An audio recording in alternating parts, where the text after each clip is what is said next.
Bueno, entonces, la pregunta sería, bueno, todo esto que hemos visto es básicamente una cuestión nosocomial, es decir, yo digo, hospitalizados con tratamiento antibiótico, una serie de factores que me dirigen a pensar en los hospitales. Pero ¿qué pasa con los ambulatorios?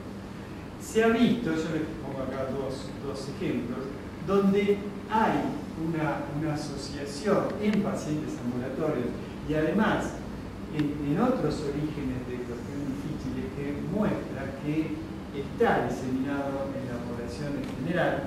De hecho, hay una casuística en pacientes ambulatorios y lo más llamativo es justamente la cuestión de la quinolona florada.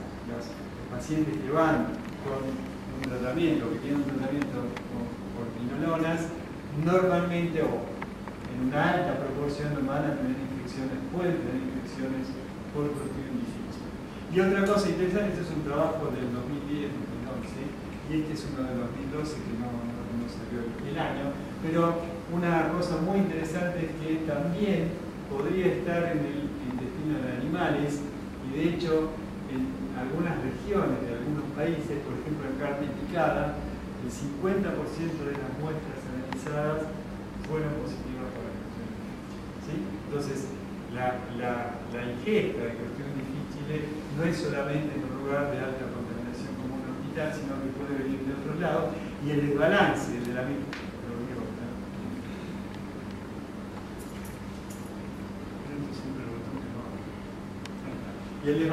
microbiota puede ser también dado por algunos antibióticos que son prescritos y al cual la cuestión difícil es resistente, sobre todo las cepas nuevas que están apareciendo. Bueno, este es el microorganismo típico esporulado, inconfundible, gran positivo, donde cuando uno le pega de vuelta crece. Las colonias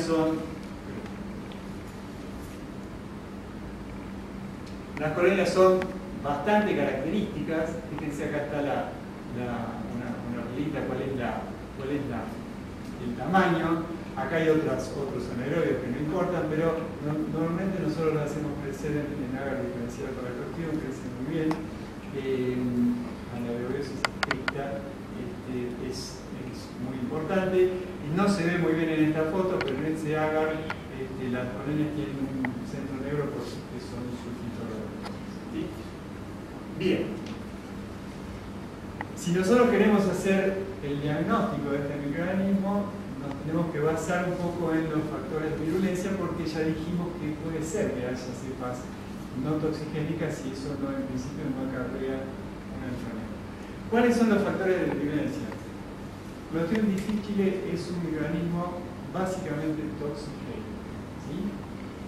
Y produce, en principio, estas tres toxinas, de las cuales la A y la B, que son estas dos primeras, son las que más frecuentemente se han estudiado. La toxina binaria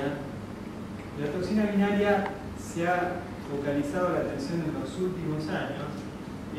Todavía no se sabe exactamente cuál es el rol en la patología, pero parece que hay una muy buena correlación con los casos de recaídas, de recurrencias y con las cepas más virulentas, ¿sí? Entonces, normalmente, y los kits comerciales que están disponibles van a detectar normalmente la toxina A o la toxina B o las dos, ¿sí? Ambas son glicosiltransferasas que van a actuar en el enterocito y eso va a producir el efecto biológico. En el caso de la toxina binaria es una ribosiltransferasa que directamente va a ribosilar directamente el citoplasma. Bien, entonces, el efecto de estos factores, que es muy potente, nos sirve también para hacer el diagnóstico, ¿sí? Acá están las toxinas A y B de Clostridium difficile, que son las más conocidas, son las típicas toxinas AB, es decir, cada una de estas toxinas es una toxina AB, a pesar de que se llaman una A y otra B, las dos son AB. Tiene una zona de unión a la célula y una zona de acción enzimática. En este caso dijimos que esa acción enzimática es transferir un resto de glucosa a una molécula fundamental para la organización del citoesqueleto de la célula. Entonces, fíjense, ¿cuáles son los casos o cuál es la correlación más interesante de recaídas en los pacientes que tienen cuestiones difíciles? Justamente, fíjense que hay una muy linda correlación con los que son positivos para la toxina binaria. Aunque no se ha visto el rol de esa toxina en la patología, porque por ejemplo si uno infecta a un hámster con una cepa que es toxina A positiva, negativa, toxina B negativa y toxina binaria positiva, el hámster no tiene la patología. Sin embargo, fíjense que hay una muy buena correlación con la presencia de toxina binaria para la recaída en los pacientes. Y vamos a ver que las cepas más complicadas que hay dando vuelta actualmente tienen toxina binaria. ¿Sí? Bueno, acá les muestro lo que hace Clostridium difficile, o mejor dicho, sus toxinas sobre las células. Estas son células de Vero, células de riñón de mono en cultivo, que están coloreadas con un reactivo especial que va a colorear el citoesqueleto. Esto es un control donde se ven las células parejitas, bien coloreadas, está todo donde tiene que estar.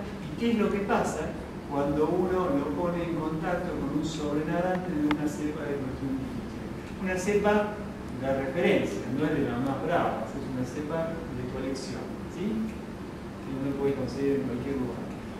Hay redondeo celular, hay redistribución del citoesqueleto, el efecto es muy claro, lo cual nos dice que podríamos utilizar este método como para detectar la toxina. De hecho, es uno de los métodos de referencia, detectar la actividad biológica sobre células Vero, ¿sí? Ustedes me podrán decir, bueno, están haciendo un ensayo sobre células con un sobrenadante de cultivo, es muy limpio eso. La muestra real es un filtrado de materia fecal. Entonces, si vos le pones un filtrado de materia fecal a las células Vero, si no tienen nada, no da nada, bueno, el método anda muy bien. Es decir, se puede utilizar para el filtrado de materia fecal y cuando uno comprueba que la especificidad con antitoxinas para neutralizar la reacción, uno ve que tiene un efecto específico. Así que es un ensayo que se puede utilizar. Bien. ¿Qué es lo que hace la toxina? Ya lo adelantamos, pero es una toxina. Las toxinas A y B se van a pegar, a unir a la superficie celular, van a entrar y van a glicosilar estas proteínas que se llaman proteínas ROP, que intervienen en el ensamblaje del citoesqueleto. Entonces, al modificar esas proteínas, el esqueleto celular se va a distorsionar y la célula va a tener problemas. Acá tenemos el panorama general. Tenemos a Clostridium difficile en la luz intestinal, tenemos la toxina A que encuentra su receptor en la cara apical del enterocito y da ese efecto biológico que dijimos, lo cual desencadena la apertura de las uniones estrechas entre los enterocitos.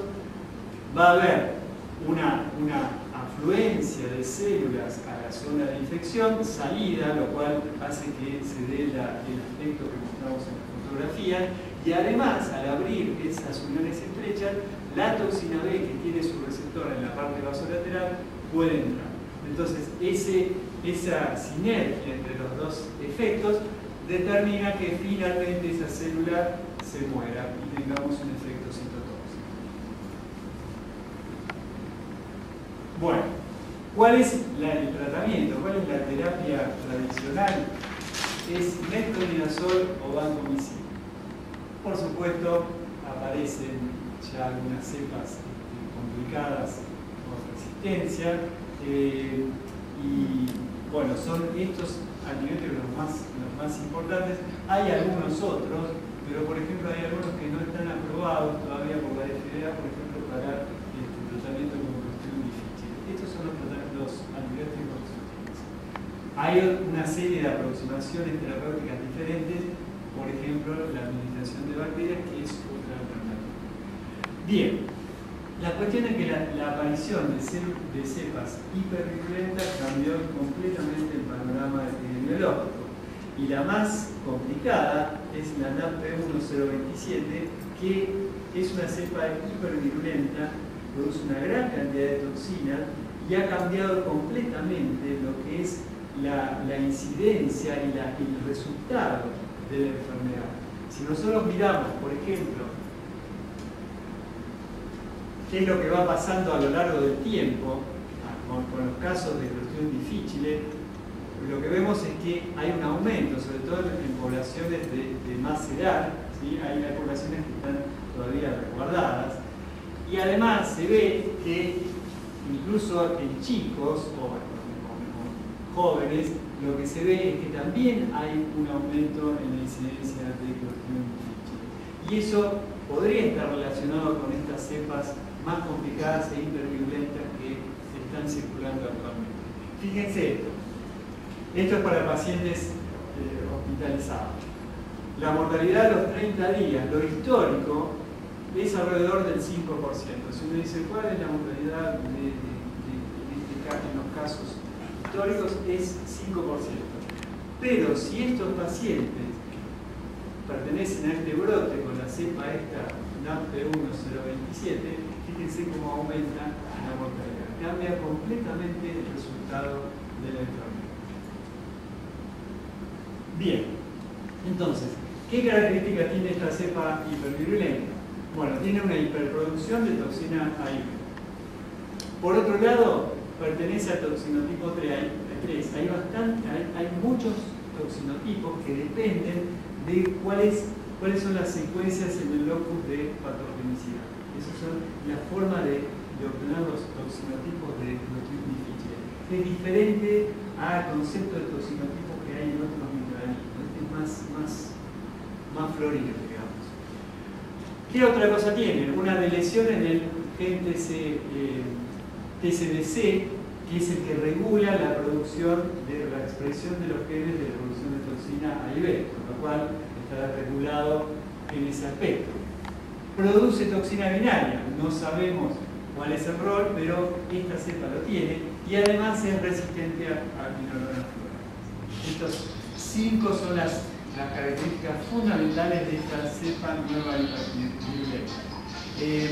Les cuento que, por ejemplo, nosotros cuando intentamos aislar las toxinas para producir anticuerpos sin tener diagnóstico, las primeras cosas que se empezó a trabajar es con cepas que habíamos obtenido de algún hospital de Muniz, ¿no? Una cepa de Muniz. Y bueno, la cepa es toxigénica, es una cepa virulenta, pero produce una cantidad de toxina que para lo que es la purificación no es mucho. Entonces, nosotros pedimos una cepa hipervirulenta, que es la referencia que nos dieron del Garraham, y ahí sí tenemos una gran cantidad de toxina, produce una gran cantidad de toxina y se puede hacer la purificación más fácilmente. Y en el último estudio que hicimos multicéntrico con varios hospitales que también nos mandaban las cepas, nos mandaron entre todas esas cepas, que nosotros le hacíamos a ver cuánta toxina producía, una de esas cepas es hipervirulenta. Es decir, no le vimos el TSDC ni la toxina binaria, pero está produciendo una gran cantidad de toxina y toxina B. Bien. Para el diagnóstico tengo que ver, hay 3 preguntas que responder. Puedo responder las 3 si puedo, tal vez 2, pero con una sola tal vez no me alcance. Entonces yo tengo que saber si está presente el Clostridium difficile, eso ya es algo, pero no me dice que el enfermo tenga una diarrea asociada al Clostridium difficile, porque puede ser que sea una cepa no toxigénica. Entonces le tengo que preguntar si esa cepa es toxigénica. Otra cosa que puedo ver es si está presente el Clostridium difficile y además está presente la toxina en el intestino. Entonces, siempre tengo que responder más de una pregunta, porque si no, no puedo asociar la patología a el microorganismo. Entonces, normalmente lo que se hace es utilizar uno de los métodos y conviene confirmar con algún otro. ¿sí? Salvo que